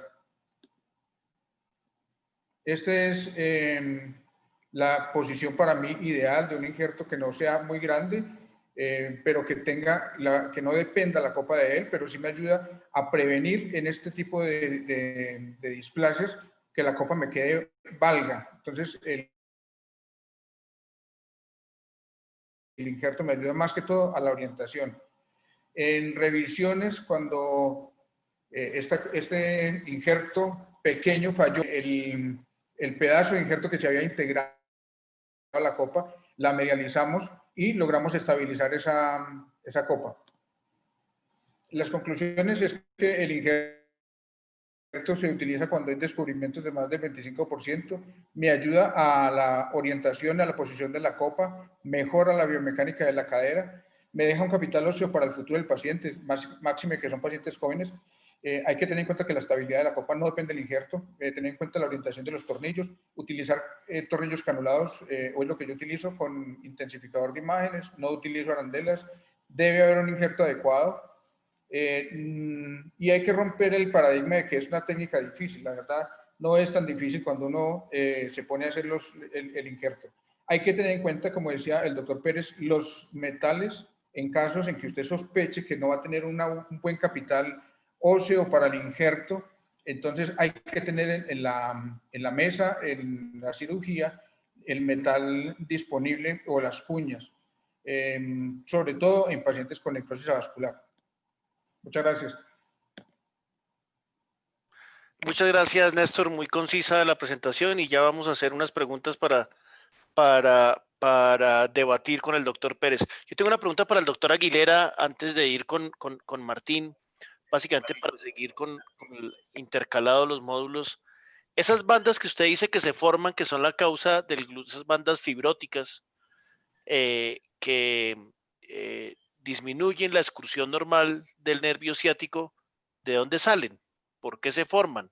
¿Por trauma repetitivo? ¿Porque la señora es muy huesudita? ¿Porque tiene muy poquita grasa?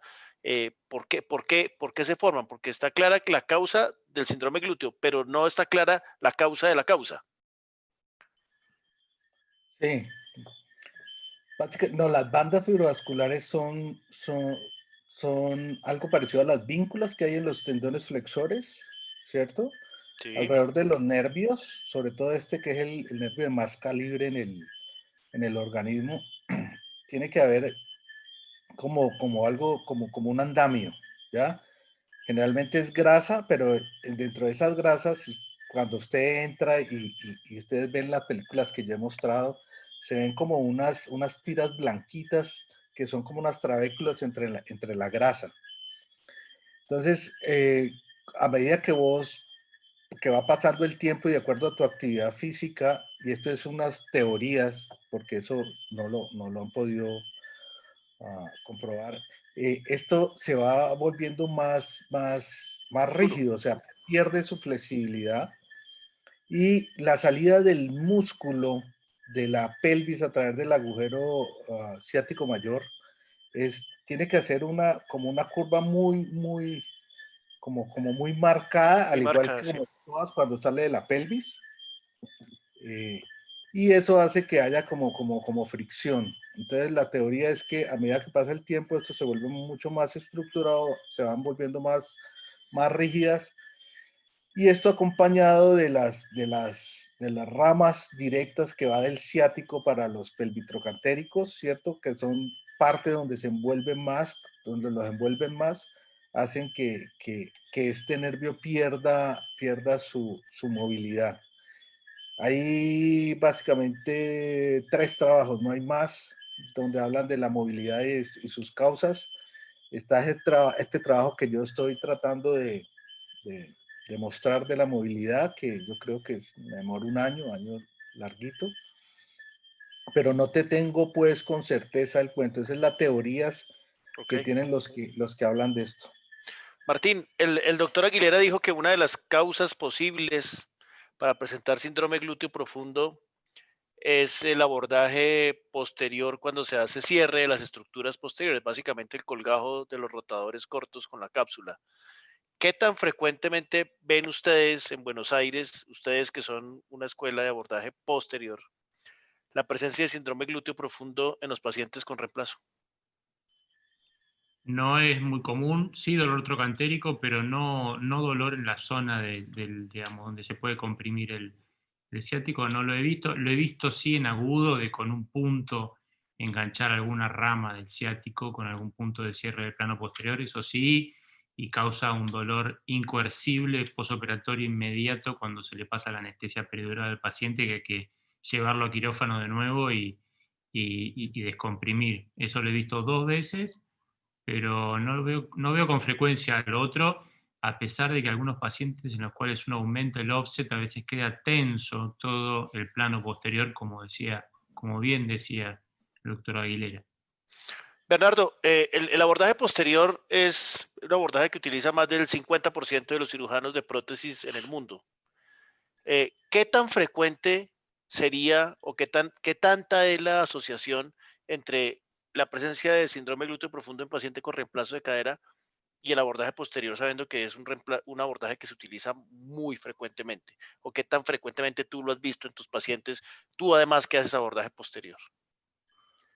Básicamente lo que yo digo es que el síndrome de glúteo profundo, ¿cierto?, no se asocia con el abordaje posterior. Lo que pasa es que si anatómicamente le ponemos lógica al cuento, si nosotros tenemos ya no es un estudio, sino varios estudios, que aproximadamente el 10% tienen anomalías de la salida del nervio ciático a través del agüero ciático con respecto al músculo piriforme. Pues obviamente si yo tenso este músculo, pues voy a tener más opciones de Riesgo atrapar, de que pase. más riesgo, Ok. más riesgo de atrapar. O sea, la asociación es a riesgo, no a desenlace. Entonces, déjame ir. Cuando comencé yo a tener esta hipótesis, y eso es un concepto mío, y el concepto y esa diapositiva es mi percepción, ¿cierto? Cuando trabajo constantemente en ese sitio y veo qué es lo que puede pasar, es que obviamente eso se puede atrapar. Y si yo jalo el piriforme, ¿por qué no funciona cuando usted abre y corta el piriforme en su inserción? Pues porque el músculo se retrae en bloque, ¿cierto? Y eso hace más un efecto de tapón o no, si es que eso lo está produciendo. Esa es una. Y segundo, yo sí te puedo decir, tengo 5 pacientes post reemplazos articulares, ¿cierto? Con un dolor en el espacio subglúteo, los cuales he operado y les he liberado y hemos hecho la liberación del músculo y se ha mejorado la sintomatología, ¿entendés? Entonces, yo no te puedo asegurar nada porque no tengo nada que sea estadísticamente significativo. Dentro de la parte anatómica y mecánica es lógico, ¿ya? Yo preferiría, ¿cierto?, que no se reataran, porque solo por reatarlos ya vas acortando su excursión. Y si uno quiere ponerle más estabilidad, pues solamente ponga la cápsula, que eso no afectaría para nada. El abordaje como tal, yo no estoy diciendo que predisponga a eso. Yo digo que predispone cuando uno quiere reatar los pelvitrocantéricos, específicamente el piriforme, y si los quieren reatar, por lo menos solo pongan el obturador interno y los gemelos, pero nunca el piriforme. Para mí, o sea, es como yo lo tengo y por los pacientes que tengo y los tengo documentados. Ok, pues controversial eso porque parte de la ventaja de quienes defienden el abordaje posterior respecto a la estabilidad es la reconstrucción de las estructuras posteriores. Pero si le pones lógica... Tiene toda la lógica, tiene toda la lógica del mundo. Me suena lógico, me suena muy lógico. Y cuando uno lo ve... Por eso hago abordaje anterior directo. Yo te puedo decir una cosa, yo era de los que yo decía, yo nunca he visto esa joda, porque es que, pues si le duele atrás, uno le dice, haga terapia, haga esto. Sí, sí, sí, no, pues de acuerdo. Cuando uno ya tiene esa idea en la cabeza y comienzan a llegar los pacientes, uno puede decir, vea, esto es... De acuerdo. Sí, los ojos no ven lo que la mente no conoce. Exacto. Muchas gracias, Bert. Una pregunta. Martín, una pregunta es, con los vástagos cortos definitivamente uno tiene una buena solución para muchas de las deformidades del extremo proximal del fémur. Principalmente las que son en el plano anteroposterior y algunas que pueden darse en el plano medio lateral. Pero hay un problema que generalmente está asociado en los pacientes que han sido sometidos a osteotomías previas, sobre todo en la infancia, y es el problema rotacional, que es muy difícil de manejar con los vástagos cortos, con la mayoría de los vástagos cortos. ¿Cómo haces el abordaje para los pacientes que tienen que su principal problema es rotacional, o sea, de anteversión o de retroversión, para no ir a osteotomía? O sea, ¿hasta cuándo el vástago corto puede ser útil? ¿O cambias el diseño de vástago? ¿O definitivamente en esos pacientes prefieres hacer una osteotomía? No, por ahí si me doy cuenta en la radiografía que tiene una deformidad rotacional muy marcada, voy preparado también con un vástago cementado, porque no muchas, pero alguna vez lo he necesitado. Pero a veces cuando el cuello está muy retroverso y uno se da cuenta dentro del quirófano, la manera de corregir esto es hacer un corte de cuello un poquito más bajo, cosa de eludir, o sea, de quitarle esa retroversión excesiva al cuello. Si bien uno no conserva cuello, siendo uno de los beneficios principales del vástago corto, uno puede ir un poquito más abajo usando un vástago corto y no dejando ese tallo retroverso. Pero esa sería una de las maneras de corregirlo. Muy útil el tip. El doctor Pérez tenía algún comentario, si no paso con el doctor Sardi, que le tengo una pregunta.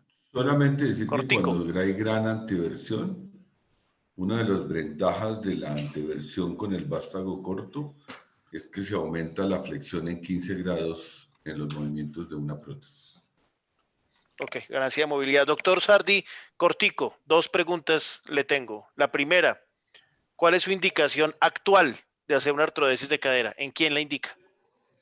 Y la segunda pregunta es, cuando tiene que o cuando ha tenido que hacer esas conversiones, ¿cuál es un tip para la gente para ubicar el centro de giro en esa masa de hueso que uno tiene ahí? ¿Cuál es la técnica, cuál es su truco para estar seguro de que está al frente de la imagen en gota de lágrima? Bueno, yo creo que la artrodesis todavía tiene su indicación. Uno no puede tirarla al olvido. Entonces hay pacientes que son de jóvenes, un paciente campesino que labora en el campo, que tiene trabajos pesados. Entonces usted le va a poner una prótesis, entonces cómprele, como dice un amigo, cómprele una oficina, ¿sí? Entonces pacientes de labores pesadas, yo creo que toca en un momento determinado hacerlo.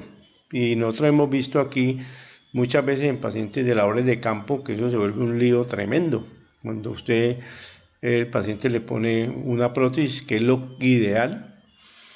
Y a pesar, por ejemplo, en pacientes que han tenido infecciones, pues uno muchas veces le hace resección de la cabeza y les pone yo les he puesto pacientes con tuberculosis, prótesis de no cemental, no, paseadores de cemento y posteriormente le he puesto la prótesis y por ahí funciona. No tengo una serie grande, pero sí tengo varios casos. Entre eso, un médico que hoy en día Doctor Sardi, es ortopedista. no me queda clara la indicación. ¿Campesino entonces es una indicación? ¿Campesino con artrosis lleva artrodesis? ¿O trabajador manual pesado probablemente? Sí, Esa es una eso puede ser indicación. una indicación. ¿Es la única Otra que tiene? indicación también son pacientes que tienen una infección activa, pues que es imposible de manejar, ¿sí? Sí. Entonces también. Ok, ¿sí? doctor Pérez, ¿usted tiene indicación hoy en día para la artrodesis? Yo no. Ok, Martín, ¿indicación para la artrodesis hoy en día? No, nunca hice ninguna. ¿Y no piensas hacerla en el futuro cercano? No lo sé, pero hoy no. Hoy no. Doctor Sardi, la segunda pregunta, la ubicación del centro de giro, que me parece la parte más difícil del procedimiento. ¿Cuál es el truco que usted utiliza?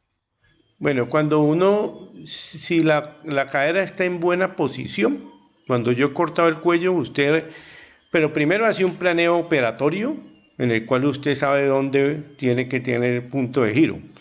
Y radiológicamente, si necesita el intensificador, también lo puede utilizar. Pero cuando usted está arrimando el acetábulo, cuando usted arrima, usted llega a un punto en el cual se ve esa interfase entre la cabeza que había sido atravesada y el acetábulo real. ¿Sí? No sé si le respondo la pregunta. O sea, intensificador de imágenes. ¿Es su truco? Intensificador de imágenes para mí es un truco, y también lo otro, Un uno clavito, puede... una broquita o algo así para poderla ver en el intensificador y Sí, sigue por el adelante. intensificador. Sí. Ok. A ver, doctor Pérez, ¿qué tal? Doctor Pérez. No, hay que definir, primero hay que definir qué tipo de artrodesis fue. Normalmente ese tipo de artrodesis con placa cobra, con osteotomía trocantérica, están altas, quedan altas y en flexión. Esa es tal vez la que tiene mayor dificultad para obtener el centro de giro. Entonces, y el problema es que se va uno prácticamente por la diáfisis para cortarla. Entonces, son ese punto. Y el otro punto es la valoración preoperatoria en cuanto al el grado de flexión, porque eso va a depender de lo que uno encuentre y el tiempo que lleve la artrodesis. E intraoperatoriamente es el único que nos va a decir si quedó algo de resto de músculo o si definitivamente ese paciente va para una cojera severa el resto de su vida. Bueno, doctor Pérez, el doctor Orozco, hablando de su fuego cruzado, dijo que el injerto no se utiliza para dar estabilidad a la copa. Entonces la pregunta es, si no necesita para darle estabilidad, entonces ¿para qué se pone? Justamente. ¿Le quiere responder? Por eso decía yo que cuando se hace la profundización, que yo digo, se puede hacer la cotiloplastia, pero eso es diferente de hacer la fractura medial del acetábulo. Ya una fractura medial del acetábulo, yo estoy en contra de una fractura medial del acetábulo porque más en la cadera displásica es el mayor riesgo de tener una discontinuidad pélvica. Pero la profundización permite perfectamente eso. Y otro factor que hay que tener en cuenta es que lógicamente con la medialización se disminuye el offset.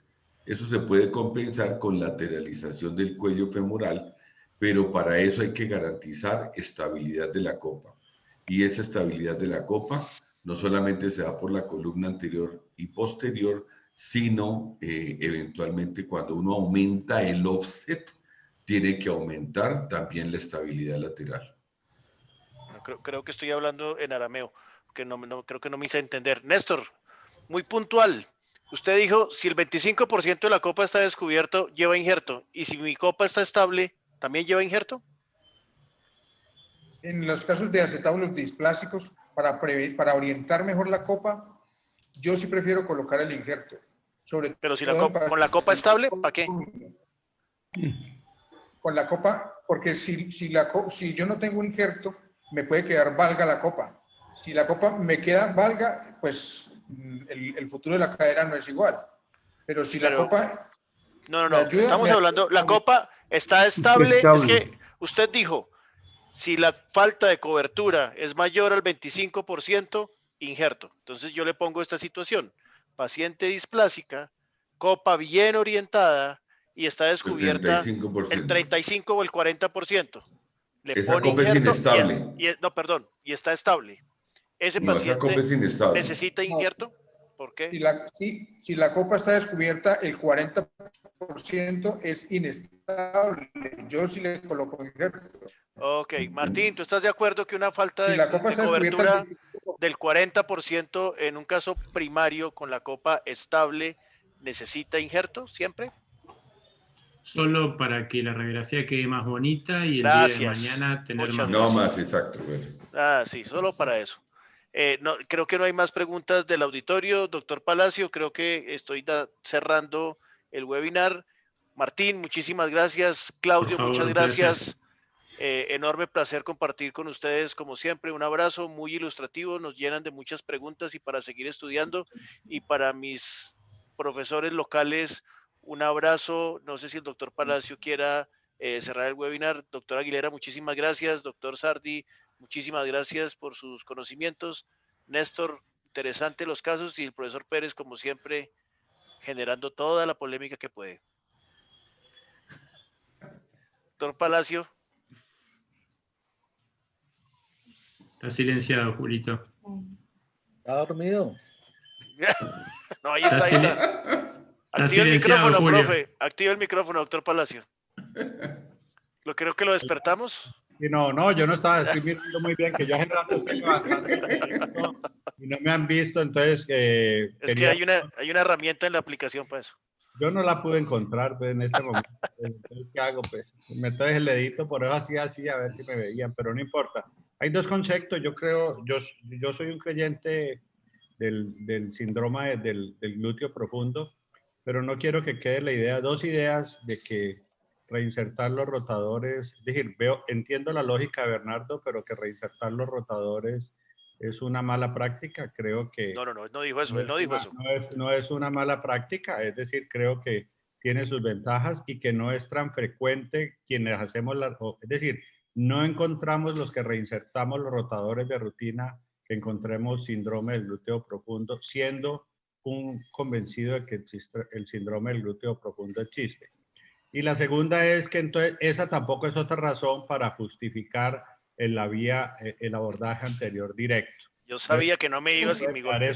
No creo que puede quedar eso en el aire de que es decir, reinsertar rotadores es una razón otra razón más para hacer abordaje anterior directo y que de pronto sea evitar la reinserción de los rotadores.